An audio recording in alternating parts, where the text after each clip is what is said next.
Assalamualaikum warahmatullahi wabarakatuh. Perkenalkan, nama saya Eza Nabila Rakayu, NIM 154.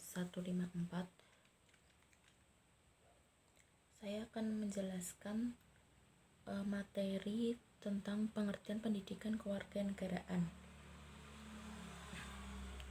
Yang pertama, seperti yang sudah bisa dilihat di peta konsep ini yang saya tuliskan, pendidikan kewarganegaraan global atau GCE adalah jenis ilmu kewarganegaraan yang melibatkan partisipasi aktif pelajar dalam proyek-proyek terkait isu sosial, politik, ekonomi, dan lingkungan global.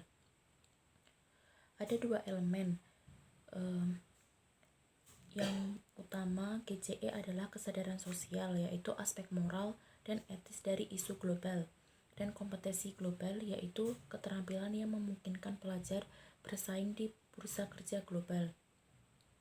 GCE sendiri merupakan gagasan pemerintah dan LSM untuk menghadapi munculnya lembaga supranasional, blok ekonomi kawasan, dan pengembangan teknologi informasi dan komunikasi.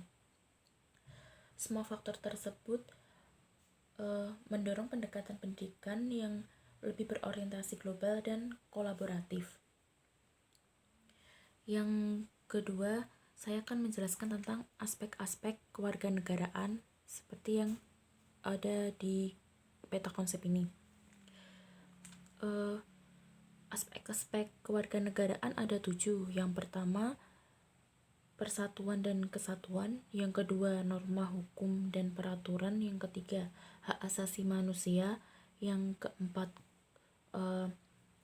konstitusi negara. Yang kelima, kekuasaan dan politik. Yang keenam, Pancasila. Dan yang ketujuh, globalisasi. Saya akan menjelaskan satu persatu maksud dari aspek-aspek kewarganegaraan tersebut. Yang pertama, persatuan dan kesatuan. Itu meliputi hidup rukun dalam perbedaan, cinta lingkungan, kebangsaan sebagai bangsa Indonesia, untuk keutuhan NKRI, dan berpartisipasi dalam pembelaan negara. Yang kedua,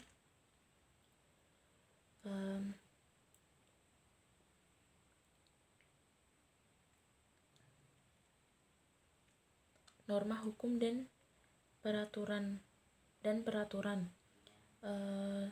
Aturan berlaku di masyarakat seperti peraturan desa, norma-norma dalam kehidupan berbangsa dan bernegara, sistem hukum dan peradilan nasional, hukum dan peradilan internasional. Yang ketiga, hak asasi manusia. Yang dimaksudkan adalah hak anak, hak masyarakat, instrumen nasional dan internasional HAM, pemajuan penghormatan dan perlindungan HAM. Yang keempat, konstitusi negara. Konstitusi negara maksudnya adalah proklamasi kemerdekaan, konstitusi yang pertama. Konstitusi yang pernah digunakan di Indonesia, hubungan dasar negara dengan konstitusi.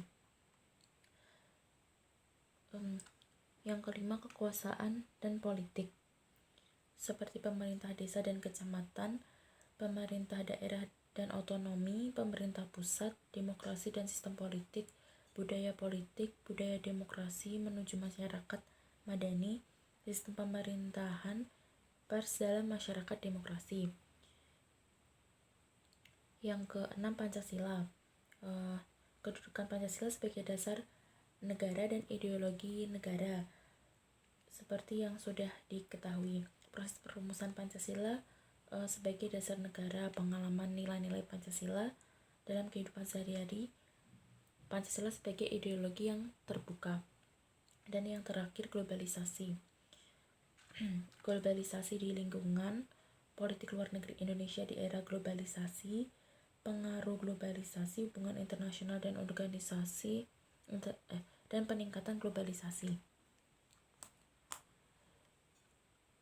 Yang lalu, hubungan warga negara dengan pemerintah.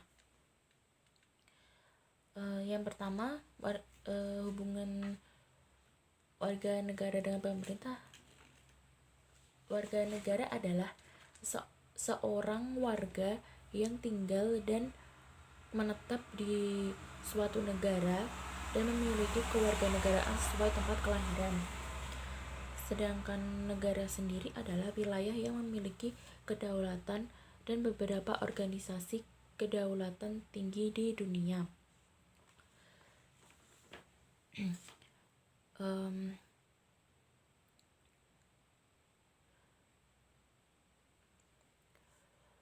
Peranan warga negara dalam berbangsa dan bernegara. Yang pertama, peran aktif. Peran itu aktivitas negara yang terlibat atau di dalam kehidupan bernegara berperan penting. Yang kedua, pasif. Undangan warga negara terhadap undang-undang yang berlaku di tempat mereka tinggal. Yang ketiga, positif. Permintaan negara atas bantuan dari negara untuk memenuhi kebutuhan hidup. Yang terakhir, negatif. Permintaan negara terhadap negara agar tidak turut andil dalam kehidupan pribadi masing-masing warga negara. Sekian penjelasan dari saya, kurang lebihnya mohon maaf. Wassalamualaikum warahmatullahi wabarakatuh.